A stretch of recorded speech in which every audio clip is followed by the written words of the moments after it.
It all began on a cloudy early morning, October 28, 2023, on a secondary road in the countryside of Santa Catarina. A woman named Marina Alves, 34 years old, was driving home alone from a spiritual retreat in Campo Belo do Sol. It was around 2 in the morning. She was driving slowly, visibly tired. The road was winding, surrounded by dense vegetation, and the only sound besides the engine was the steady rhythm of light, rain hitting the windshield. It was on a narrow curve, known by locals as the Serpent's Curve, that things started to get strange. According to this statement, later filed at the Lages police station, Marina saw a man standing right in the middle of the road, apparently disoriented, wearing a dirty red jacket. Her face froze. She slammed on the brakes, feeling the tires skid on the wet pavement.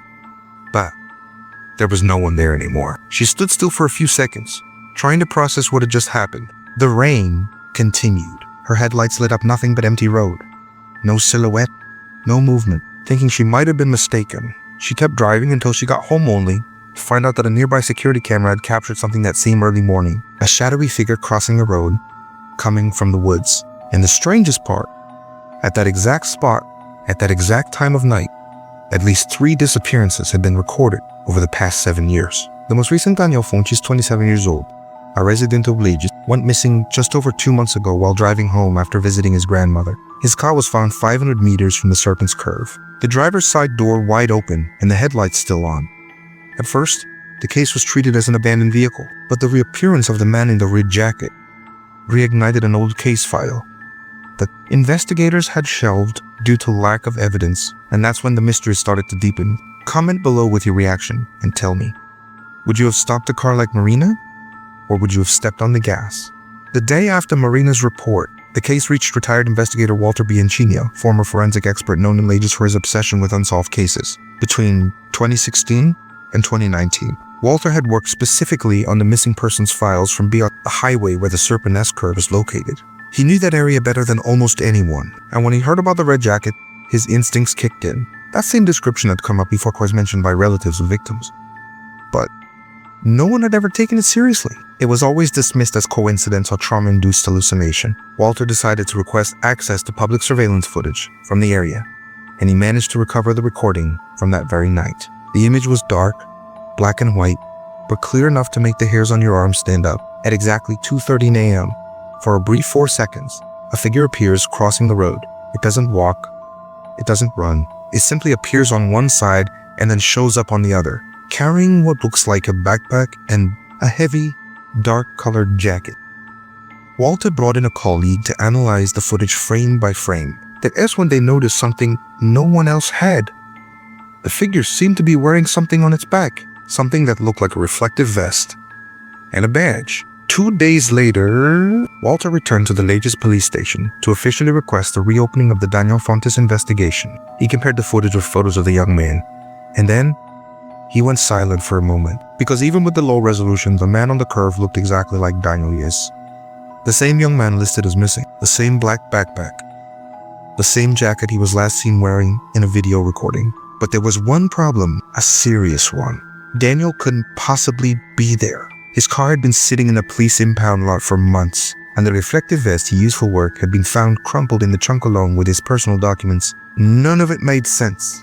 With the reinvestigation officially reopened, Walter decided to start where no one else had: the homes of the missing. Most previous investigators had focused on the roadside trail, but Walter believed the key wasn't in what came after, but in what came before. The first place he visited was the home of Daniel Fontes' family. His mother, Donna Harachi, had kept everything, even the dirty clothes from his last day, but what caught Walter's attention was a forgotten cardboard box in Daniel's room. Inside was a light blue notebook with a creased cover, written in pen on the front: BR 295 Records. It looked like a diary, but it wasn't personal. It was more like he had been investigating something. The pages were filled with times, vehicle license plates, random names, and scattered notes like, "Man with the cap at the curve seen twice?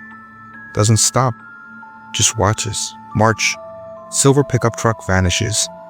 June, another disappearance, both at kilometer 17, abandoned gas station. The gate was open again. The last entry was made 3 days before Daniel disappeared. "If I don't show up, look in the old shed," but he erased this notebook. That sentence changed the course of the investigation. The old shed he mentioned was known by longtime locals as a former tool storage used by the city until 2009. It was located less than 2 kilometers from the curve, hidden behind dense vegetation, with no sign or markings. Few people knew it even existed. Fewer still dared to go there. The next morning, Walter went to the site. The shed was locked with a rusty chain, but there were fresh tire tracks in the wet dirt. Someone had been there recently. He broke the lock. Inside, everything was covered in dust, but in the right corner, next to a toppled shelf, Walter found 3 cardboard boxes filled with old city records. And there, among blueprints of the BR-295 highway and maintenance logs, was something deeply disturbing. A yellowed envelope bearing the name of one of the missing from 2017. Philip Hughes White. How did his name end up there? And why had no one ever mentioned this place? Walter felt it in his gut there was more. Much more. But before he could open all the boxers, he heard a car approaching. Someone was coming. He turned off his flashlight, held his breath, and waited in absolute silence. Walter leaned behind an old cabinet covered with a torn tarp. The car stopped. Engine off. Slow footsteps. Just one person. His heart raced as he tried to steady his breathing. He kept his phone on silent and watched through a small gap. A man, wearing jeans and a zip-up jacket, entered through the front door with a small flashlight. He didn't look like a cop. He scanned the room as if searching for something. He didn't touch anything, and for some reason, he was being quiet. He was there for the same reason as Walter, but for the opposite purpose. To hide something, the man walked to the corner where the boxes were stored and rummaged through the papers in a hurry. He didn't find the envelope with Philippe Rio's name. He zipped up his jacket sharply and left. In the distance, the sound of the car driving off blended with the early morning wind. Walter took a deep breath, stepped out of hiding, and examined the spot where the man had been. That's when he noticed a false corner in the cement floor, a slightly misaligned wooden square. He pried it open with a screwdriver. Beneath the lid was a gray file folder with a button clasp. When he opened it, he found printed photos, at least 15, all in black and white, apparently taken from a surveillance camera, some with timestamps in the bottom corner. And in every single one, the same detail: a white pickup truck parked on the shoulder, almost always in the same spot along the curve.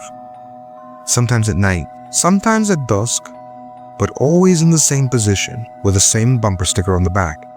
And in a few of the images, a figure in a jacket standing next to the truck, staring into the woods. There was also a sheet of paper with a hand-drawn map, and next to it, a sentence written in phone handwriting.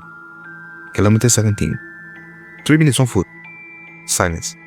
No one enters. No one leaves. Walter's mind raced. This wasn't coincidence. It wasn't the rambling of someone who vanished. It was a real clue hidden for years. But by whom and why? That night, Walter made a risky decision. To return to the curve at 3 a.m., even knowing he might be watched. Or worse, followed. But he wasn't prepared for what he'd see. And you? Would you have the courage to return to the Serpent's Curve in the dead of night? And what do you think those photos really mean? Let us know in the comments. The early morning was dim, almost no sound, except for the distant echo of a truck passing along another stretch of the highway. Walter parked discreetly at a pull-off just before kilometer 17, turned off his headlights, and walked the 3 minutes mentioned on the map. The air was heavy, the vegetation seemed denser than usual, but when he reached the exact marked spot, he noticed something most people probably had NT. What looked like a natural trail was actually a subtly worn path, as if someone passed through there often. He followed it, and then, he saw it.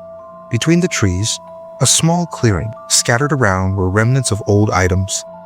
Broken plastic chairs, pieces of tents, empty water bottles, and the strangest single rectangular mirror wedged into a tree trunk, framed in chipped brown wood. In front of it, marks on the ground, as if someone had dragged their feet.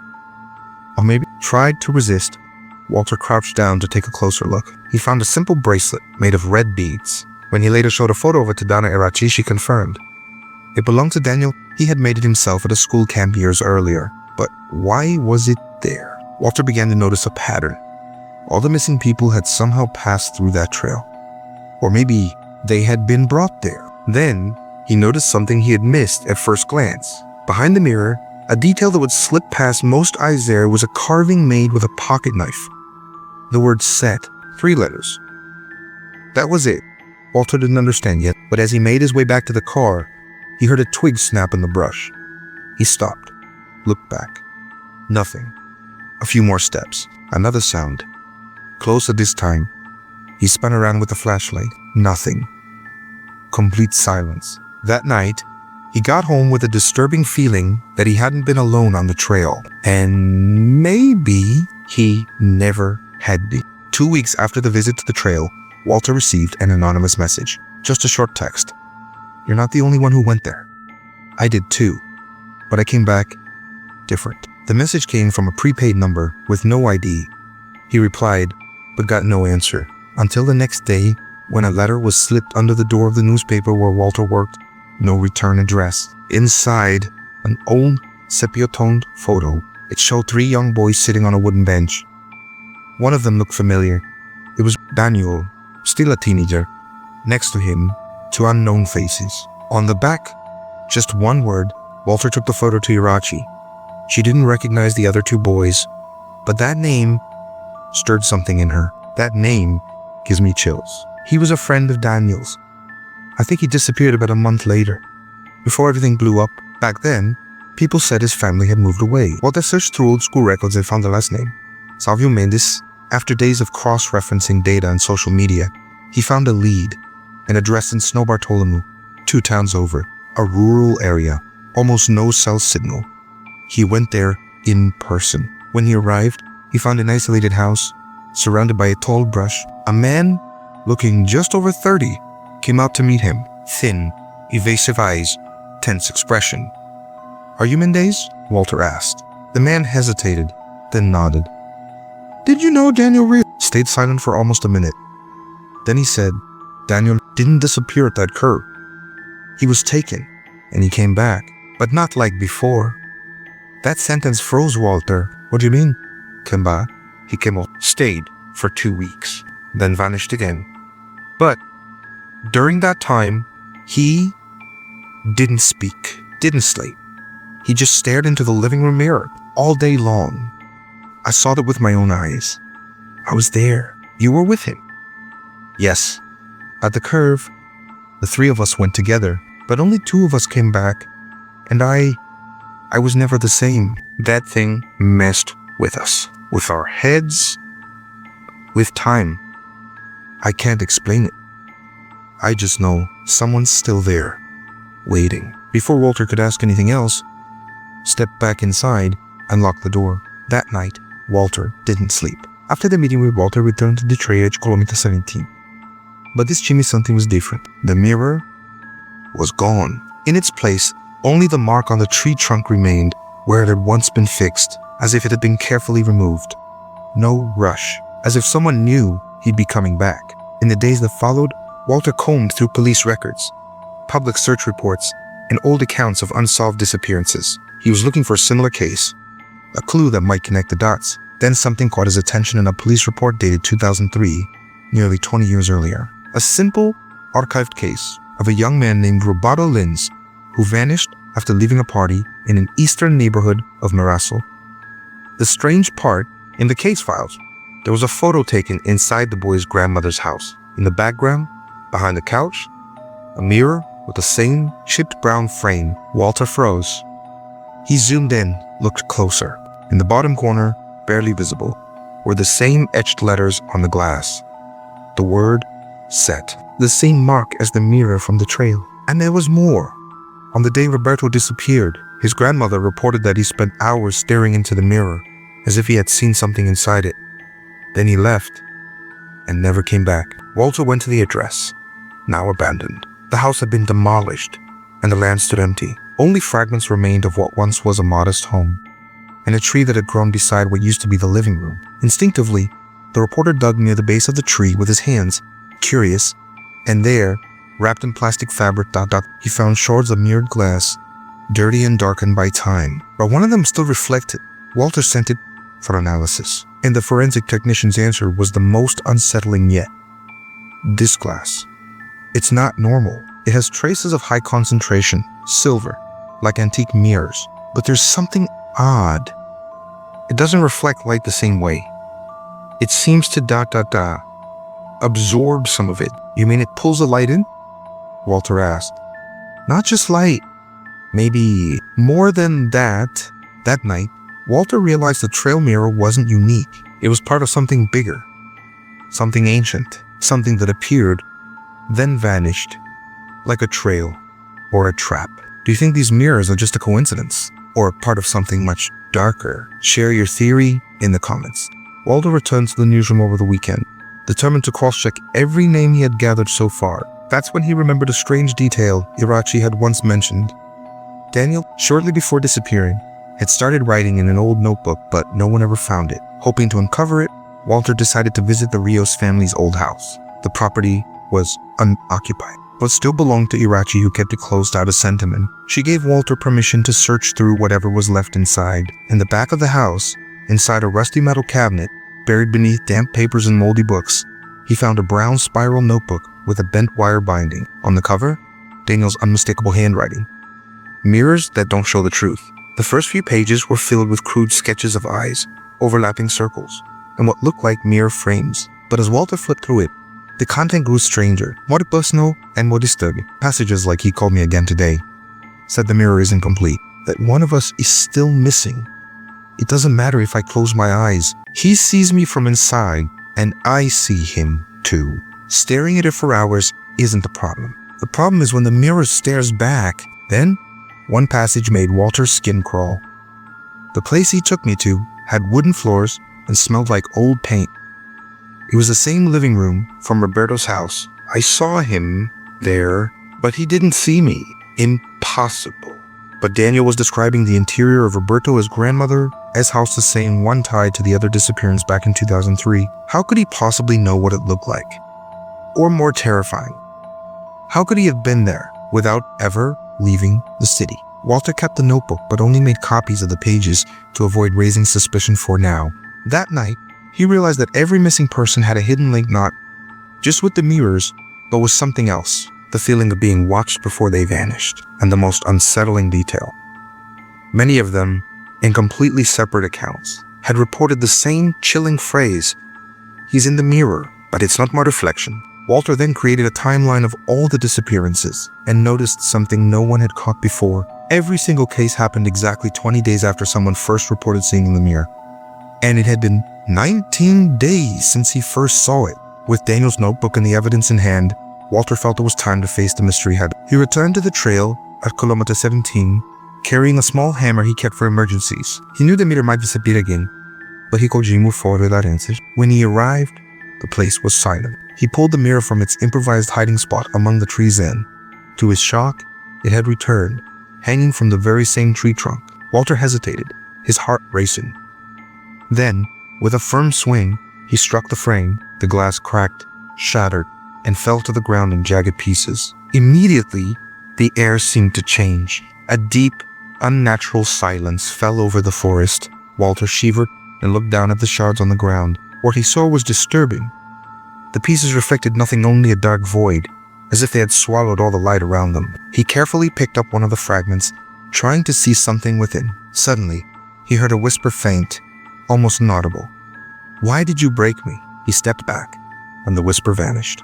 In the hours that followed, Walter sensed something had changed within him. It was as if an invisible part of his mind had been awakened, always alert, watching every move. Over the next few nights, he dreamed of the trail, of the Mijo, Daniel, and Roberto, and of that haunting line from the journal. "He's in the mirror, but it's not my reflection." Walter didn't know if he had managed to set something free or if he had trapped something inside himself, and the countdown continued. Only a few days remained before the mysterious deadline he had uncovered. Os dias que se seguiram à quebra do espelho foram os mais estranhos da vida de Walter. Ele começou a notar algo perturbador, reflexos, mas não nos espelhos comuns, e sim em vidros, janelas, até em superfícies d'água. Uma sombra parecia sempre acompanhá-lo, algo que não refletia o ambiente, mas parecia observá-lo com uma atenção silenciosa. Numa manhã, ele recebeu uma ligação inesperada de Iraci. A voz dela, tensa, revelou que havia algo que precisava mostrar pessoalmente. Quando Walter chegou à casa da família Rios, agora reformada, Iraci o levou a um quarto no andar de cima. Ali, pendurado na parede, havia um espelho idêntico ao da trilha e ao da foto na casa da avó de Roberto. Ela confessou que o espelho desaparecido reaparecera misteriosamente naquela parede, sem que ninguém soubesse como. Mas havia algo mais. Iraci contou que semanas antes, um homem estranho tivera aparecido na cidade, perguntando por Daniel,